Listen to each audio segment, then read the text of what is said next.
5ஆம் மாதத்தின் இரவு ஜெபத்திற்கான செய்தி. சுத்த சுவிசேஷ சபையின் ஆத்துமாக்களை சந்திக்க கர்த்தர் கொடுத்த சத்திய வசனம். மத்தேயு 25ஆம் அதிகாரம் 13வது வசனம். மனுஷகுமாரன் வரும் நாழிகையாவது நீங்கள் அறியாது இருக்கிறபடியால் விழித்திருங்கள். அல்லேலூயா. ஒரு அல்லேலூயா சொல்லுங்களேன். மனுஷகுமாரன் வரும் நாழிகையாவது நீங்கள் அறியாது இருக்கிறபடியினால் விழித்திருங்கள். அல்லேலூயா. அவர் வருகிற நாளும் நேரமும் மனுஷனுக்கு தெரியாது, இன்னும் அறிவிக்கப்படவில்லை. அவர் வரும்போது எப்படி வருவாரா? நினையாத நாழிகையிலே வருவாரா? அதே மத்தேயு 24ஆம் அதிகாரம் 44வது வசனம் சொல்லுது, நீங்கள் நினையாத நாழிகையிலே மனுஷகுமாரன் வருவார். ஆதலால் நீங்களும் விழித்திருக்கிற நீங்கள் எதிர்பார்ப்போடு, தாகத்தோடு, தியாகத்தோடு, ஆயத்தத்தோடு காத்திருங்கள் என்று வேதம் நமக்கு தெளிவுபடுத்துகிறது. அல்லேலூயா, அல்லேலூயா. சரி, அது சாயங்காலத்தில் அப்படி இருக்கலாமே, மத்தியானத்தில் இருக்கலாமே, அது காலையில் இருக்கலாமே, இது நடுராத்திரி அல்லவா? ஏன் நடுராத்திரியிலே இப்படி விழித்திருந்து ஜெபிக்கணும்? வசனம் சொல்லுகிறது. வெளிப்படுத்தின விசேஷம் 16:15.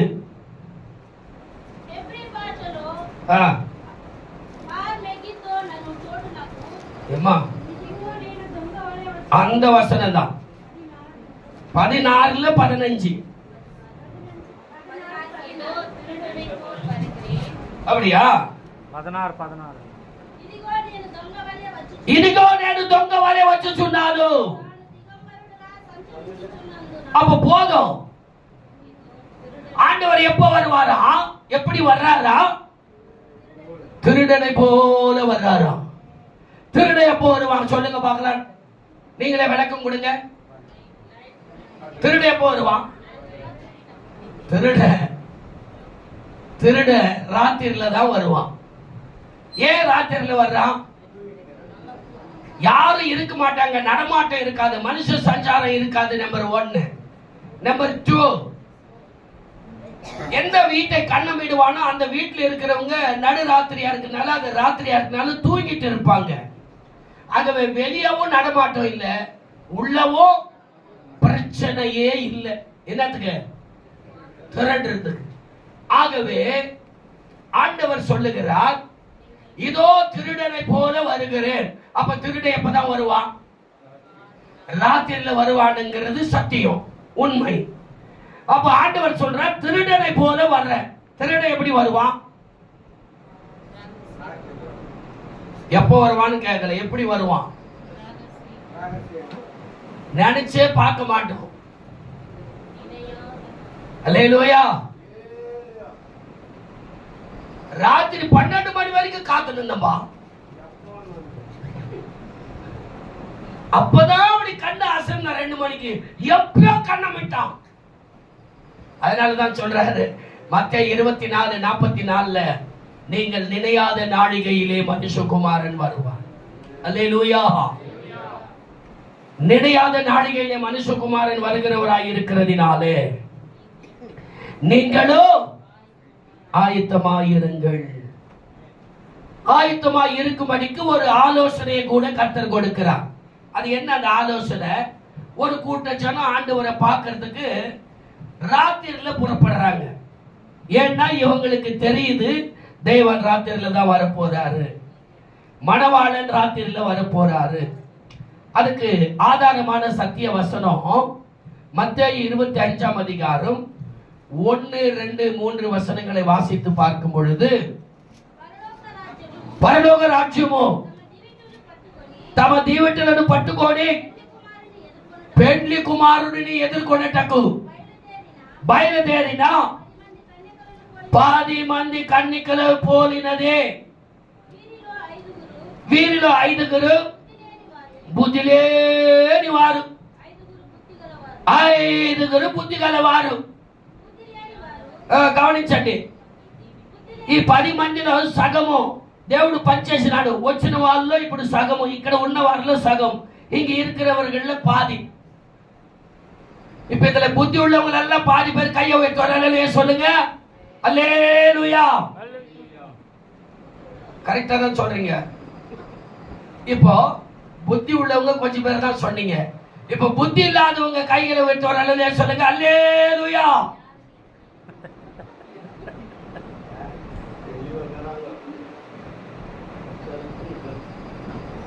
என்ன நடக்குது பாருங்க. புத்தி இல்லாதவர்கள் தங்கள் தீவெட்டிகளை எடுத்து கொண்டு போனார்கள், என்னையோ கூட கொண்டு போகவில்லை.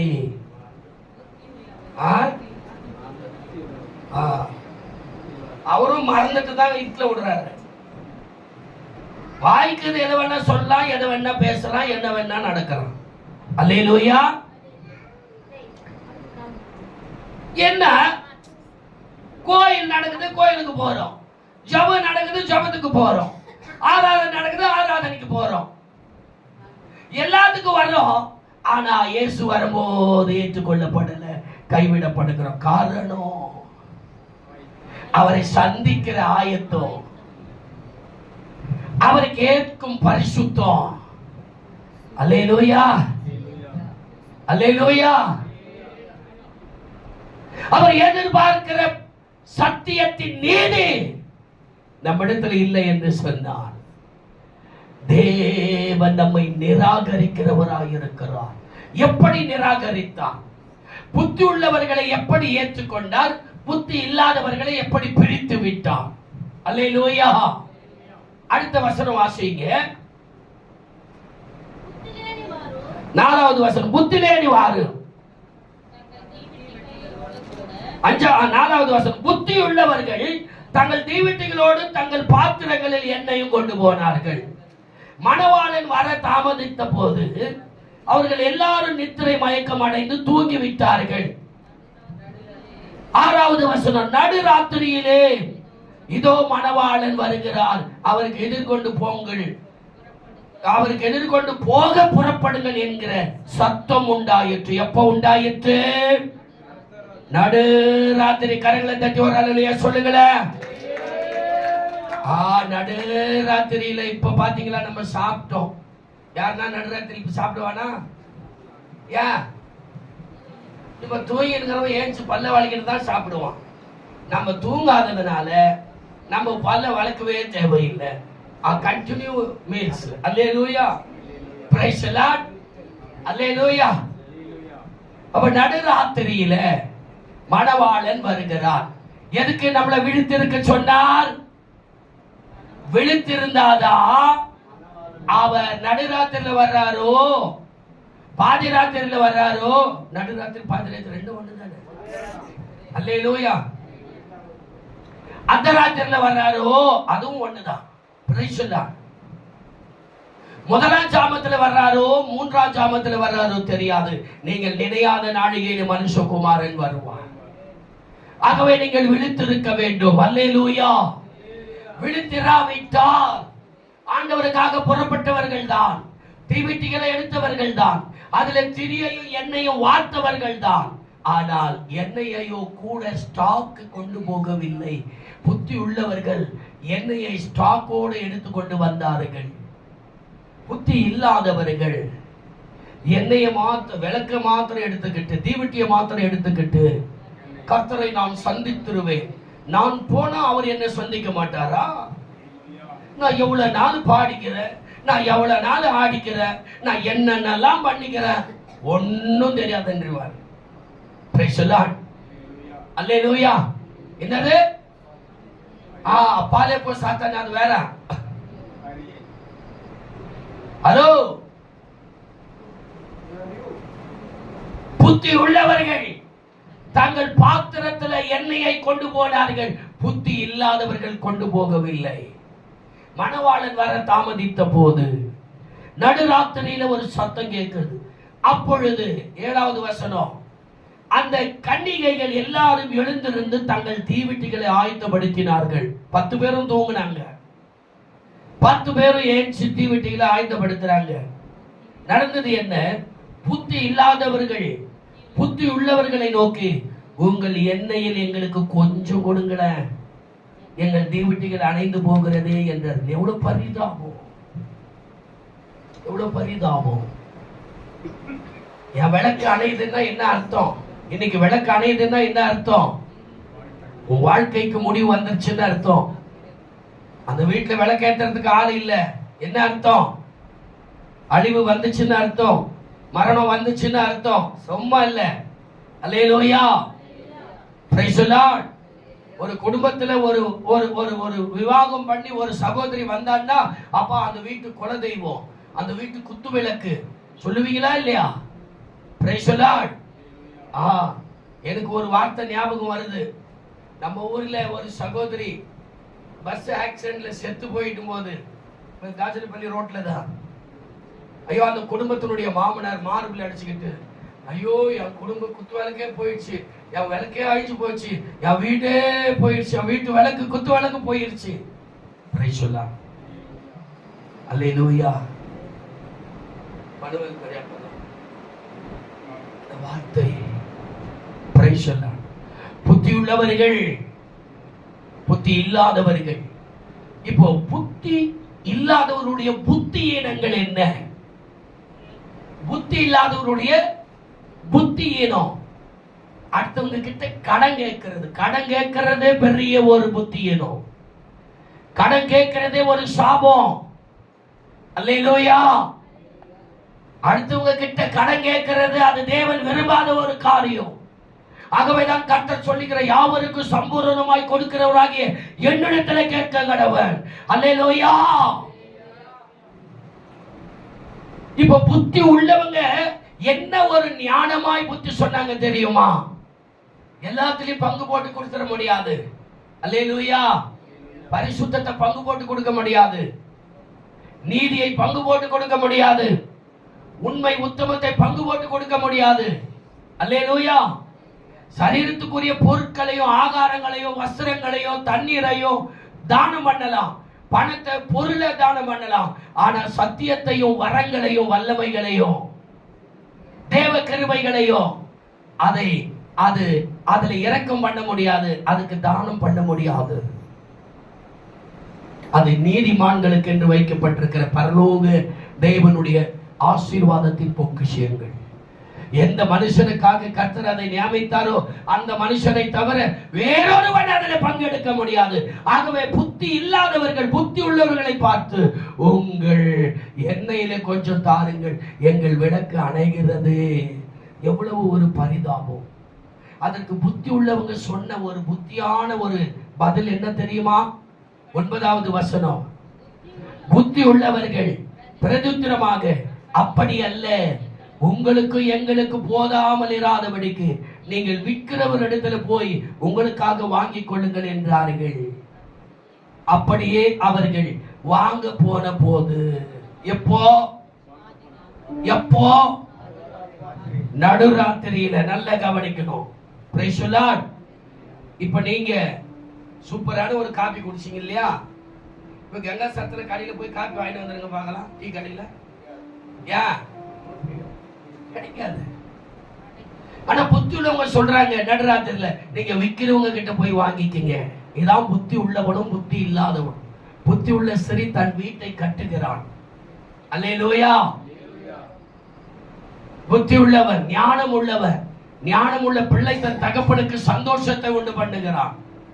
மதியனோ தன் தாய்க்கு சஞ்சலத்தை வருவிக்கிறான்.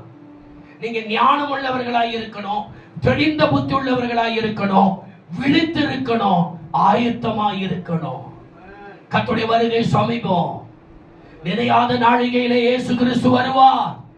நினையாத நாழிகையிலே ராஜா வருவார். நினையாத நாழிகையிலே மணவாளன் வருவார். மணவாட்டி தூங்குகிறவளாய் இருக்க கூடாது. தூங்கினாலும் மணவாளனுடைய சத்தம் கேட்டு எழுப்பி ஆயத்தமாய் உள்ளே போக வேண்டும். அல்லேலூயா, அல்லேலூயா. ஆனா புத்தி இல்லாதவருடைய புத்தியினம் என்ன? நடுராத்திரியில் விற்கிறவர்களை தேடி போனார்கள். எங்கெங்கோ போய் தேடினார்கள். என்ன நடந்தது? அப்படியே அவர்கள் வாங்க போன போது மணவாளன் வந்து விட்டார். இதுல ஒரு ரகசியம் என்ன தெரியுமா?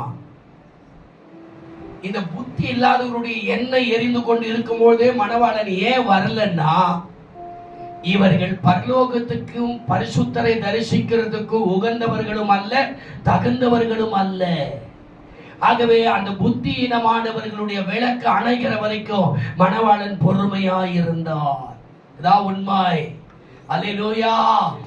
புத்தி இல்லாதவர்களுடைய புத்தியினங்கள், அவர்களுடைய பொறுமை இதிலே விளங்கும். பரிசுத்தவான்களுடைய பொறுமை இதிலே விளங்கும். நீதிமான்களுடைய உண்மையும் சத்தியம் இதிலே விளங்கும்.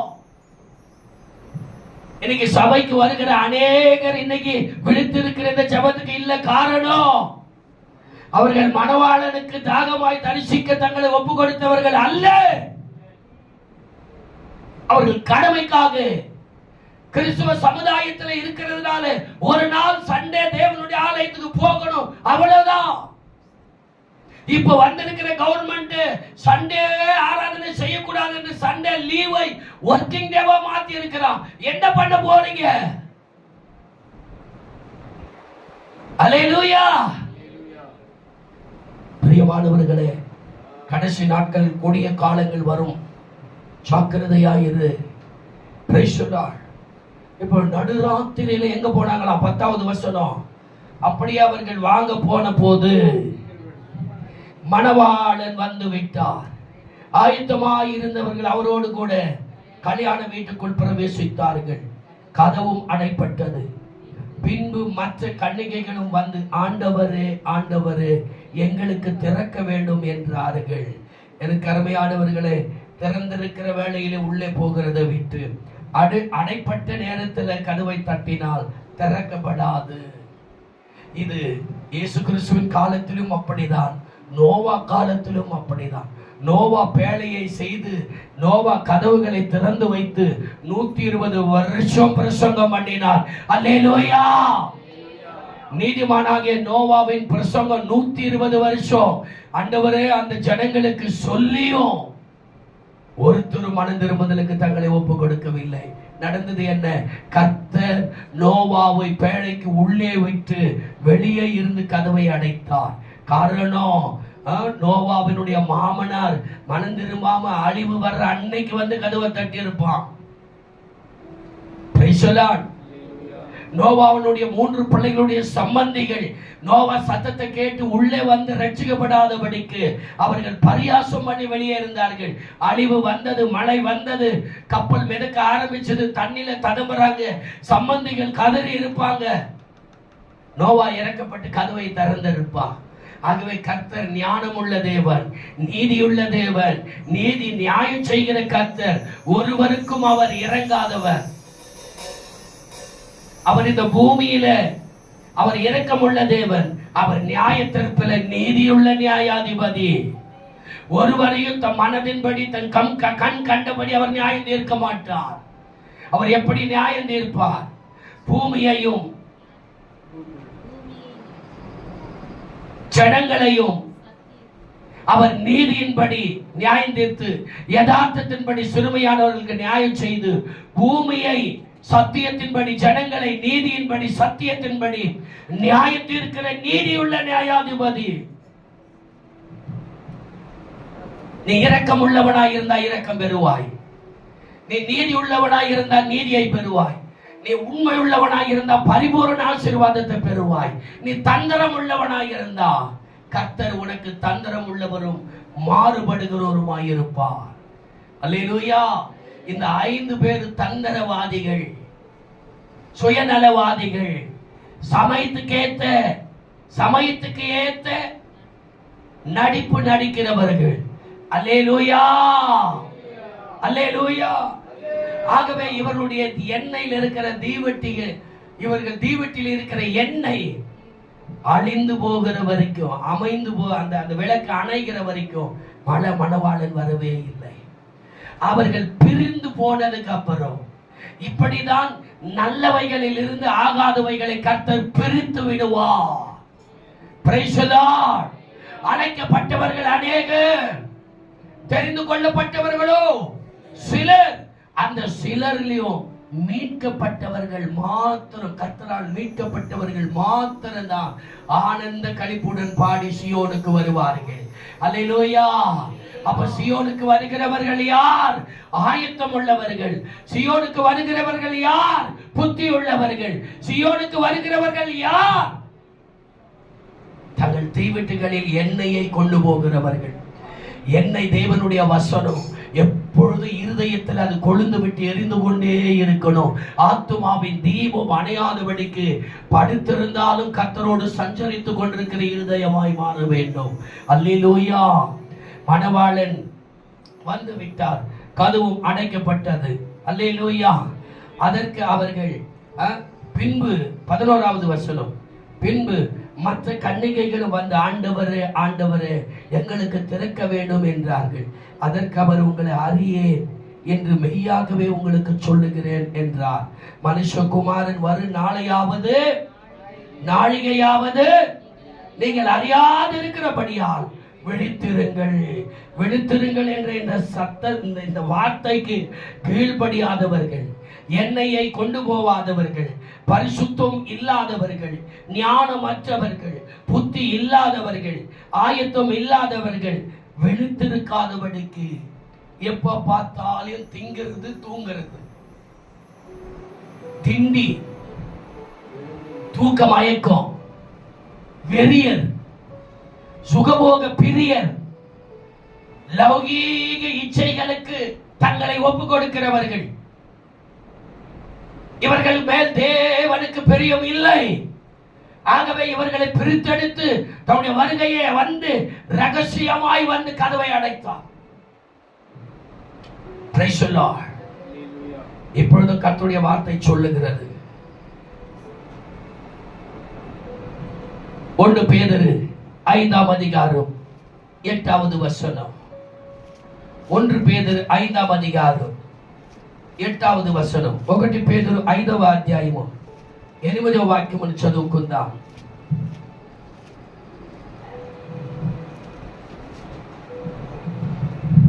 தெளிந்த புத்தி உள்ளவர்களாக இருங்கள், விழித்து இருங்கள். ஏனெனில் உங்கள் எதிராளியாகிய பிசாசானவன் கர்ஜிக்கிற சிங்கம் போல் எவனை விழுங்கலாமோ என்று வகை தேடி சுற்றித் இருக்கிறான். அல்லேலூயா. தெளிந்த புத்தி 5 பேருக்கு தான் இருந்தது. விழிப்பு 5 பேருக்கு இருந்தது. புத்தி ஈனத்தினால் புத்தி இல்லாதவர்கள், பரிதபிக்கப்பட்ட நிலைமை, கைவிடப்பட்ட நிலைமை, அந்தோகினி. Praise the Lord. Praise the Lord. நீங்கள் நினையாத நாளிகையில மனுஷகுமாரன் வருவார். இன்னைக்கு நீங்க பலவீனத்தோடு வந்திருக்கலாம், துக்கத்தோடு வந்திருக்கலாம், பல அவஸ்தை உபாதைகளோடு நீங்க அமர்ந்திருக்கலாம். கர்த்தர் உங்களுக்கு பரிகாரியாய் இருக்கிறார். கர்த்தர் உங்கள் மேலே இரக்கமுள்ளவராய் இருக்கிறார். கர்த்தர் உங்களை ஆசீர்வதித்து தம்முடைய வருகையில் உங்களை சந்திக்க, தம்முடைய முகத்தை உங்கள் மேல் பிரகாசிக்க பண்ண உண்மையும் நீதியுள்ள தேவனாய் இருக்கிறார். கரங்களை தட்டி அவரை மகிமைப்படுத்தலாமா? ஓஹோ, அல்லேலூயா. Praise the Lord, praise the Lord, praise the Lord, praise the Lord, praise the Lord. எனக்கு பிரியமான தேவனுடைய பிள்ளைகளே, நீங்கள் விழித்திராவிட்டால் உங்கள் எதிராளியாகிய பிசாசானவன் அசுப்பிலே வந்து உங்களை அசைத்து விடுவான். ஆகவேதான் கடைசியாய் ஒரு வசனத்தை வாசியுங்கள். 1 கொரிந்தியர் 16ஆம் அதிகாரம் 13வது வசனம். கர்த்தருக்கு மகிமை உண்டாவதாக. 1 கொரிந்தியர் 16வது அதிகாரம் 13வது வசனம்.